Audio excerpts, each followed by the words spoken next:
Spravím to znova. A mám tu ináč zastreté pustený ventilátor, lebo vonku je 32 stupňov zase. OK, došiel mi tento balík, na ktorý som čakal už mesiac.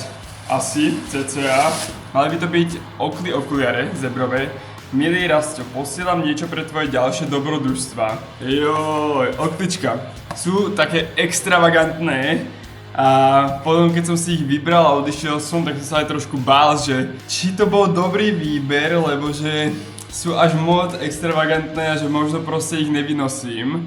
Ale zase na druhej strane, keď som prišiel do toho obchodu a dal som si ich a pozrel som sa do zrkadla, tak som cítil, že toto sú tie, ktoré presne potrebujem. Sadli mi jak prdel na šerbel, neviem to viac opísať, proste fakt boli dobré. Nebojte sa byť crazy.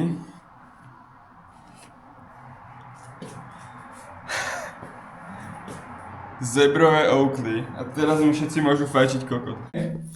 Nevyberajte si to, čo by sa mohlo páčiť druhým, vyberajte si to, čo sa páči vám. Vy cítite, čo sa vám páči najviac. A keď to budete nosiť, tak to proste dokážete aj najlepšie predať. A mne sú najviac blízke tieto crazy zebrové okuliare. A teším sa z nich, mega. Ideme sa pozrieť do zrkadla. Yo, yes!